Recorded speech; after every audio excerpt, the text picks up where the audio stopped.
की अंगली जला देती।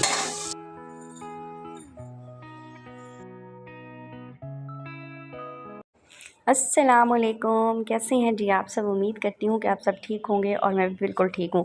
अच्छा, कल वीडियो अपलोड नहीं की, उसका रीज़न ये था कि घर में आई हुई अम्मी और मुझे बिल्कुल टाइम नहीं मिला कि मैं वीडियो को एडिट करूँ या वॉइस ओवर करूँ, तो उसके लिए आप सबसे पहले सॉरी। अच्छा, ये था शाम का टाइम, यानी 2 दिन पहले का ये व्लॉग मैंने बना कर रखा हुआ था। तो शाम का टाइम था, मुझे कुछ समझ नहीं आ रही थी कि आज खाने में क्या पकाऊँ। मेरा हमें सबसे बड़ा मसला ये होता है कि आज बनाएँ क्या, यानी यही हम सोच सोच के ना तो हमारा हाल ख़राब हो रहा होता है, जितनी भी हम हाउस वाइफ्स होती हैं कि आज खाने में क्या पकाया जाए। तो मैंने सोचा कि चलें जी, महीने का एंड भी चाह रहा था और सब्ज़ियाँ वगैरह भी ख़त्म हुई थी, हालांकि मैंने हस्बैंड से कह दिया था कि आज सब्ज़ी लेकर आनी है। तो मुझे बस यही समझ आया कि आज बना लीजिए चनों की दाल। तो बस चनों की दाल को अच्छे से भून के उसके बाद उसमें प्याज और सब्ज़ मिर्च डाली है, जो कि हम डालते रहते हैं। बस तो अब बना रही हूँ साथ में रोटी। रोटी गरम गरम खाते हैं, रोटी गरम ही बनाती हूँ, क्योंकि गरम ठंडी रोटी का ना हमें घर में किसी को भी मज़ा नहीं आता। मेहर हो गए, मैं हो गई या हो गए मेहर के बाबा, तो हम खाते हैं गरम गरम ही रोटियाँ। खैर अब तो गर्मी आ गई है, बहुत ज़्यादा फुल कड़ाके की धूप है। पहले बीच बीच में तो मौसम खैर काफ़ी अच्छा रहा था कि बारिशें भी हो रही थी और मौसम बदल रहा था, लेकिन अब अच्छी खासी गर्मी पड़ रही है। तो दोपहर को तो मेरी ये कोशिश होती है कि ना मंगवा लूँ तो दूर से गर्म रोटी। तो ये रात का टाइम था, तो रात में महर को अकेला भेजती नहीं और महर के बाबा ना लेट ही आते हैं, तो इसलिए मैं कहती हूँ कि घर में ही रोटी बना लीजिए। बस अभी मैं खाना बना ही रही थी कि महर के एक दोस्त आ गए थे कुछ काम लेने स्कूल का, तो मैंने कहा कि उन्हें भी कहो आपके साथ ही खाना खा लें।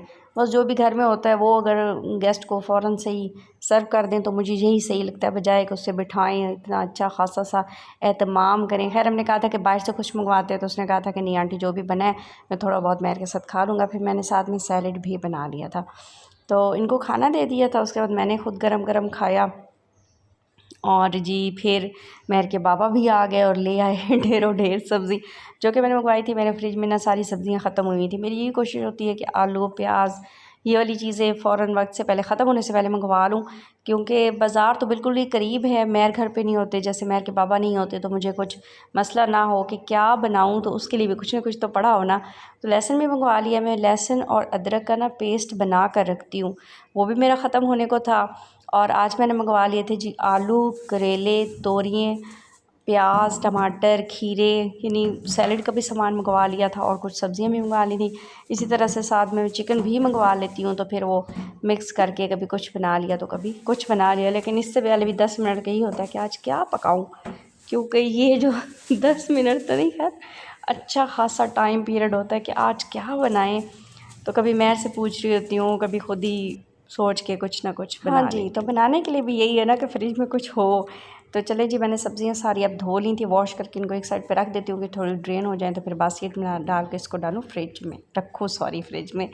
तो चले जी, आप कमेंट्स कर रहे हैं, मुझे बहुत अच्छा लग रहा है। अच्छा, मुझे किसी एक ने कमेंट किया कि आप ना बस सफाई ही दिखाती रहती हैं, कुछ आउटडोर एक्टिविटीज़ दिखाएं। तो मैं होम मेकर हूँ, तो मैंने घर की चीज़ें ही दिखानी है और घर के काम ही दिखाने हैं। ये है जी अब नेक्स्ट मॉर्निंग और हम जुगाड़ लगा रहे हैं, यानी एक दुपट्टा है जो रफ़ हो गया था, तो उसको काट के बना रहे हैं 2 डस्टर। क्योंकि मेरी हेल्पर ने ये ऐसे ही लगा लिया था, तो मैंने कहा नहीं, फिर मैंने वॉश किया। मैंने उसे कहा कि आप इससे 2 बनाएं, यानी एक अभी यूज़ करें, फिर उसे धो लेंगे तो फिर दूसरे यूज़ कर लेने, क्योंकि एक ही से वो इतना बड़ा दुपट्टा हो गया था ना, तो संभालना ही ज़रा मुश्किल हो जाता है। अच्छा, मैं डस्टर हमेशा से ऐसे ही करती हूँ कि जब थोड़ा वो कपड़ा जो हम यूज़ कर लेते हैं ना, वो थोड़ा सा और रफ़ हो जाता है, तो बस फिर उसे दोबारा से मैं यूज़ नहीं करती, क्योंकि जितना भी सॉफ़्ट हमारा कपड़ा होगा ना, उतना ज़्यादा फर्नीचर पे रगड़ नहीं लगेगी। और सॉफ़्ट कपड़े से अगर हम डस्टिंग करेंगे ना, तो हमारे फर्नीचर की जो शाइन है ना, वो ख़त्म नहीं होगी। अच्छा, कुछ मेरी बहनें पूछती है कि आपका फर्नीचर इतना शाइन क्यों करता है। एक तो ये, यानी मैं पॉलिश करवाती रहती हूँ 2-4 साल बाद, जब देखती हूँ कि थोड़ा डल हो रहा है। और दूसरी जो इसकी ख़ास वजह है ना, वो डल इतनी ज़्यादा मेरे घर का क्यों नहीं होता, क्योंकि मैं डेली दिन में कोई पता नहीं कितनी मरतबा डस्टिंग करती हूँ। यानी जब एक डस्ट पड़ी रहती है ना, तो वो जम जाती है और फिर आपके फर्नीचर की शाइन को ना ख़त्म कर देती है। लिहाजा मैं अपने घर में डस्टिंग बहुत करती हूँ, मेरी हेल्पर भी करती है। और इसके अलावा भी जब मैं अपने घर में देख रही होती हूँ ना कि कहीं ना कहीं डस्ट है, तो मैं उठा के डस्टर फ़ौरन से एक सॉफ्ट से डस्टर से ना डस्टिंग शुरू कर देती हूँ। उसके बाद जी फिर मैंने वही से कि एक दिन एक पहले व्लॉग में आपने देखा होगा कि मैंने कहीं और की विंडो साफ़ करवाई थी उससे हेल्पर से। तो आज मैंने अपने किचन के बाहर की विंडो साफ़ करवाई है, क्योंकि ये जो चीज़ें होती हैं ना, हम रोज़ में यानी रोज़ इतना ज़्यादा काम का हम बार कर लगाएंगे तो ज़ाहिर है थके गई। लिहाजा मैंने अपने कामों के पोर्शन बनाए हुए हैं कि ये काम हम करते जाएँ तो फिर हमारा घर भी साफ़ रहेगा और हमें बिना इतनी ज़्यादा थकावट नहीं होगी। बस जी आज मेरी यही कोशिश थी कि मैं आपको अपनी ऐसी रूटीन दिखाऊं कि किस तरह से हम घर की पूरी मैं अपने रूम्स की सफाई करवाती हूं। तो पहले बेडरूम से ही हम आगाज़ करते हैं, फिर गेस्ट रूम में चले जाते हैं, फिर लाउंज, किचन, मेहर का रूम और लास्ट पे हमारा जो है ना वो गैरेज आ जाता है। गैरेज को इसलिए लास्ट पे करवाती हूँ क्योंकि वहाँ सारा कूड़ा वगैरह जो है मेरी हेल्पर इकट्ठा करती है, लेकिन अगर मैं सफाई करूँ ना तो मैं पहले अपने कार पोर्च को करती हूँ, क्योंकि मैं कहती हूँ कि आना जाना यहाँ पे लोगों का होता है, क्योंकि जो भी एंटर हो रहा होता है ना तो कार पोर्च से ही अंदर लाउंज में आता है। तो पहले मेरा कार पोर्च साफ़ हो। बस जी उसकी अपनी एक रूटीन है। मैं ना कभी भी किसी से बहस में नहीं पड़ती, क्योंकि बहस में पड़ने से ना हमेशा ही काम ख़राब होता है। मैं कहती हूँ को कोई नहीं, जिस तरह से आपको ईज़ी लगता है यार आप हाँ जी। तो बस अब मेरे बेडरूम में से लग रहा है मॉप, ये एक ही दफ़ा ना 2 मॉप धो कर ले आती है फिर नाल में डिप करके, क्योंकि इसे बार बार फिर जाए ना तो इसका भी टाइम वेस्ट होता है। और मैं भी कहती हूँ कि अच्छी बात है, मेरे घर में भी ना बहुत जल्दी से सफाई हो जाती है और जब साफ़ सुथरा हो जाता है तो मैं भी खुश हो जाती हूँ कि शुक्र अल्हम्दुलिल्लाह कि मेरे घर में से भी जल्दी से सफाई हो गई है। अच्छा, जब भी आप मॉप लगवाएं ना, क्योंकि मैं इस तरह से लगवाती हूँ कि फ़िनाइल में 2-3 दिन डिप करवाती रहती हूँ। जिस दिन आना हो आपके मेहमानों ने तो ये आप याद रखिएगा, उस दिन क्या करें, गर्म पानी के साथ या ताज़ा मोटर वाले पानी के साथ ना अपना मॉप धुलवाएं या धोएं। और उसके बाद ना इसे जो कंफर्ट होता है ना, जो हम कपड़े अपने डिप करके रखते हैं और खुशबू सी आती है, तो उस दिन आप क्या करें कि कंफर्ट में थोड़ा सा डिप करके ना तो फेर लें। उससे क्या होगा कि आपका पूरा घर महकने लगेगा और जो गेस्ट होंगे उन्हें एक अच्छी सी फीलिंग्स आएगी और वो फिर आपसे ये राज की बातें पूछेंगी भी सही। अगर आपका दिल करे तो बता दें, वरना आप यही कहें हाँ जी हमारे घरों में से तो खुशबू ही आती है। बता देना चाहिए, क्योंकि हम किसी का भला करते हैं ना, या किसी अच्छा मशवरा देते हैं या किसी को अच्छी बात बताते हैं तो हमारा फ़ायदा भी होता है कि हमें भी इसी तरह कोई अच्छी बात बताने वाला मिल जाता है। मैं बस थोड़े बहुत मजाक कर लेती हूँ, क्योंकि अगर आपके साथ नहीं करूँगी तो और किसके साथ करूँगी भला। बस जी आज फिर मैंने ना थोड़ा बहुत अपनी जो था मॉप था उसमें उसे कहा था कि कंफर्ट भी डाल कर ले आना, तो वाकई आज सारा दिन मेरा घर महकता रहा है। बस अब आ गई है जी यूनिफॉर्म की बारी, तो मैंने कहा मेहर का कर लूँ यूनिफॉर्म प्रेस, क्योंकि ये वही दिन था जिस दिन उसको ऑफ था तो मैं अपना व्लॉग नहीं लगा सकी ना। तो बस मेरा धोकर खुश्क हो गया था तो मैंने कहा अब इसके प्रेस कर देती हूँ। वैसे कभी कभार महर से भी करवाती हूँ, लेकिन कभी कभार महर हमेशा कहता है कि मम्मा मैंने ना पढ़ना है और मैंने खेलना है। तो मैं कहती हूँ कि बच्चों को थोड़ी बहुत ये नहीं गुंजाइश देनी चाहिए कि वो पढ़ें या खेलें, लेकिन बिल्कुल ही फ्री नहीं छोड़ देना चाहिए। उन पे ज़िम्मेदारियाँ हम अभी से डालें ना, ताकि उन्हें भी आदत हो कि ज़िम्मेदार एक वो शहरी बने, एक ज़िम्मेदार इंसान बने।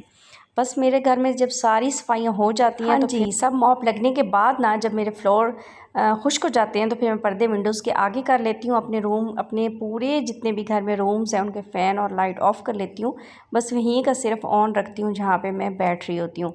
अच्छा जी, एक और आपके लिए इस व्लॉग में मज़े की बात है कि मैंने दराज से कुछ ऑर्डर किया हुआ था।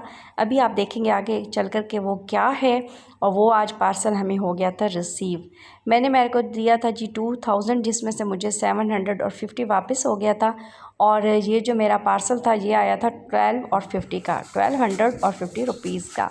चलिए जी अब इसे करते हैं ओपन और देखते हैं कि इसमें क्या है।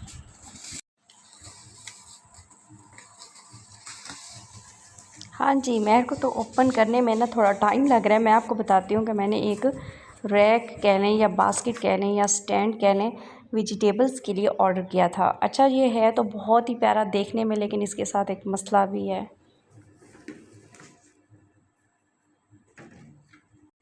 यहाँ से टूटी हुई है। ठीक है,